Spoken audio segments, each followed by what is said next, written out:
শ্যামলের ভাটার মোড় থেকে চল্লিশিয়া নতুন বাজারের পুরো সৌন্দর্যটা আজকে তুলে ধরবো এই ভিডিওর মাধ্যমে আপনাদের সাথে। অনেকদিন হলো আপনাদের সাথে লোকেশন রিলেটেড কোনো ভিডিও শেয়ার বা পোস্ট করা হয় না, তো ভাবলাম যে আমার ফোনে যখন ভিডিও ক্লিপ নেওয়াই ছিল, তো দেরি না করে ভিডিওটাতে ভয়েস ওভার দিতে বসে যায় অ্যান্ড আপনাদের সাথে শেয়ার করি। তাহলে কি হবে জানেন?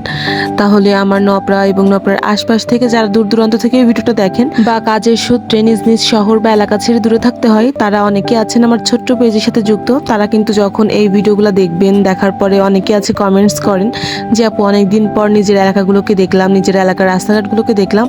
আসলে সেই ছোট্ট ছোট্ট কমেন্টগুলো আমার কাছে অনেক বড় পাওয়া। তো আপনাদের ভালো লাগার জন্য অ্যান্ড আমার ভালো লাগার জন্য আমি আমার ছোট্ট পেজে কিন্তু নওপাড়া এবং নওপাড়ার আশপাশ এলাকার প্রত্যেকটা লোকেশনের ভিডিও মোটামুটি চেষ্টা করি আপনাদের সাথে তুলে ধরার। তো আজকেও কিন্তু তার ব্যতিক্রম না। দেখতে দেখতে অলমোস্ট আমরা কিন্তু শ্যামলের ভাটার মোড়টা পার হয়ে গিয়েছি অ্যান্ড আমরা কিন্তু এগোচ্ছি চল্লিশিয়া নতুন বাজারের দিকে।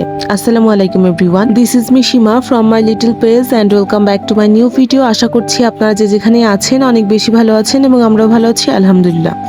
তো এই যে পাশে কিন্তু আপনারা দেখতে পাচ্ছেন শেখরের ভাটা বা রূপা ভাটা, যে সুন্দর রাস্তাটা সোজা চলে গিয়েছে পিচ ঢালাই রাস্তাটা। এই রাস্তাটা মূলত চল্লিশিয়া নতুন বাজারে উঠে তারপর এক এক কোটা, পায়রা, বাগদা এই এলাকাগুলোর সাথে মিশেছে। আর আজকে যেহেতু আমি আমার ভিডিওটা পুরো আনকাট রেখেছি, বিশেষ করে আপনাদের সাথে এই রাস্তার সৌন্দর্যটা তুলে ধরার জন্য, তো এই ভিডিওটা একটু বড় হবে, মানে 3 মিনিট প্লাস হবে। So don't skip this video.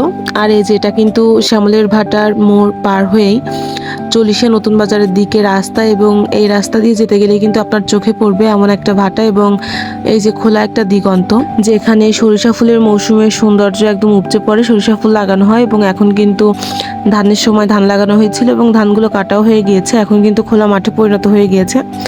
এবং সব থেকে বড় কথা, এই রাস্তার সৌন্দর্য হচ্ছে এই রাস্তার দুপাশের খোলা ফাঁকা মাঠ, রাস্তার দুপাশে বেড়ে ওঠা গাছ এবং এই রাস্তার শীতলতা, যা এই রাস্তা দিয়ে যাওয়া প্রত্যেকটা পথচারীর মন কেড়ে নেয়। প্রচন্ড গরমের দিনেও আপনি এই রাস্তা দিয়ে গেলে আলাদা এক শান্তি, আলাদা এক শীতলতা অনুভব করবেন।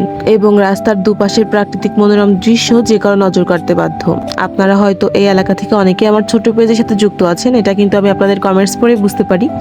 তো আপনাদের এলাকাকে আপনাদের সামনে নতুনভাবে তুলে ধরলাম আমার এই ছোট্ট পেজে, আমার এই ছোট্ট ভিডিওর মাধ্যমে। আশা করছি ভিডিওটা আপনাদের অনেক বেশি ভালো লাগবে। এবং সামনেই কিন্তু আমরা দেখতে দেখতে চলে এসেছি চল্লিশিয়া নতুন বাজার। আবার এই অঞ্চলের যারা পুরানো লোকজন আছেন বা গুরুজনেরা আছেন, তারা কিন্তু এই বাজারটার একটা পুরানো নাম আছে, যেটা আমি জানি, যেটার নাম হচ্ছে শকর দোকান। এই শকর দোকান, এই এলাকাটা মানে এই ছোট্ট বাজারটাকে কিন্তু আগে শকর দোকান নামেই চিনত মানুষ। এই নামটা যারা বহু পুরাতন আছেন বা এই এলাকার বহু পুরাতন নাগরিক আছেন, তারাই কিন্তু বেশি ভালো জানেন। এবং কয়েক বছর হলো যে এই এলাকাটার নতুনভাবে, এই জায়গাটা নতুনভাবে নামকরণ করা হয়েছে চল্লিশিয়া নতুন বাজার।